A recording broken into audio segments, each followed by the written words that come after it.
Asante sana Mheshimiwa Osoti, kwa Mheshimiwa Kibali. Ndugu yangu, mimi nimefika hapa nikuambie pole kwa kupoteza mke wako. Niko hapa kuleta rambirambi zangu mwenyewe, rambirambi za watu wa kaunti ya Nairobi, rambirambi za makao makuu ya chama cha ODM, kwa sababu vile mnajua, wale hawanijui, mimi ndio Sifuna, katibu mkuu wa chama cha ODM, seneta wa kaunti ya Nairobi na naibu kiranja wa walio wachache ndani ya bunge la Senate. Nataka niseme pole sana kwa familia yako. Umeeleza safari ambayo umetembea na mama Catherine hapa, imetugusa sisi wengi.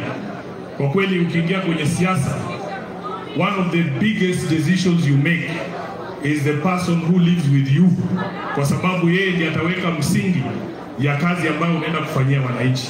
Kwa hivyo ni jambo la uchungu sana. Nimeona vijana wako ni wadogo, majenzi. Nasema poleni sana kwa kumpoteza mama. Mheshimiwa Ndagala, protocol is protocol. There is no day you can suspend protocol. So, as a house, we have a lot of respect for the National Assembly, and your speaker is here, but we also request that members of the National Assembly give the Senate the respect that it deserves. Nimekuja hapa Mheshimiwa kwa ajili ya heshima yako.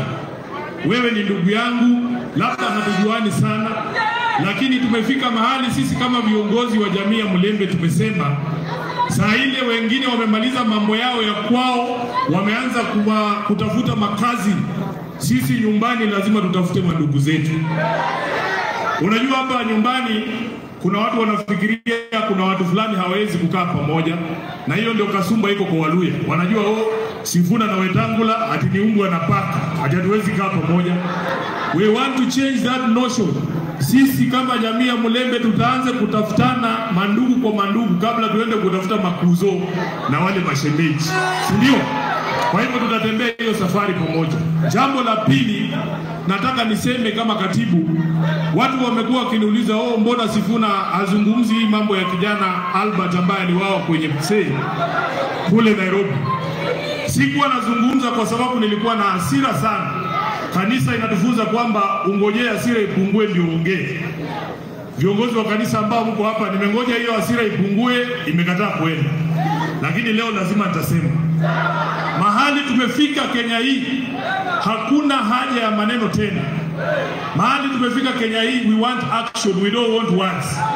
Na nataka niseme, for me, ukiniuliza kama Sifuna, ule mkataba tuliandika na UDA is of no use as I speak today. Haina kazi hiyo mkataba. Kwa sababu inawezekanaje tunaandikishana tuseme hamtaua vijana. Kijana anachukuliwa kutoka kwao, anapelekwa mpaka Nairobi, anauawa kwa seli. Juzi tumeona wengine wawili wamechukuliwa Elgeyo Marakwet. Wamepigwa, wamekatwa mikono, wamerushwa kule Nakuru. Mwingine amekufa kwenye police station ya Katitu hapa juzi. Na ndio maana nasema hiyo mkataba haina maana. Mahali imefika, it doesn't matter what else Ruto does. It doesn't matter what else he does. That agreement is dead. It is dead. The only way you can breathe life into that agreement ni urudishe uhai wa Albert na vijana wengine ambao wameuawa hapa mbele. Hatutashinda kila siku kuongea. Jambo la mwisho. Niendelee nisiendelee? Niendelee nisiendelee?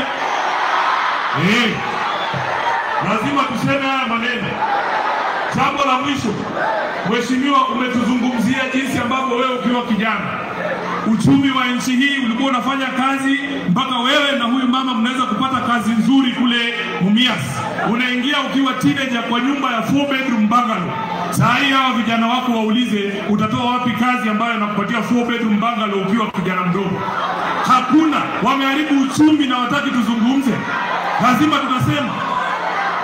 Alafu mwingine anatuambia kazi ni kazi. Kazi si kazi. Kazi ambayo ulipata ndio kazi ambayo inaweza kubadilisha maisha yako. Kwa hivyo sisi tutazidi kuzungumza. Uchumi umeharibika na tunaona watu kila wiki wanatembea na mamilioni ya pesa ati wanafanya empowerment. Inawezekanaje kwa mwezi moja mtu mmoja atoe shilingi milioni 100? Shirika la EACC tunataka uchunguze hao watu wanatoa mamilioni kila wiki. Hiyo pesa utakuta ni pesa ya hao watu mmewaibia. Asanteni sana, Mungu awabariki. Asante sana Seneta. Makofi kwa Sifuna.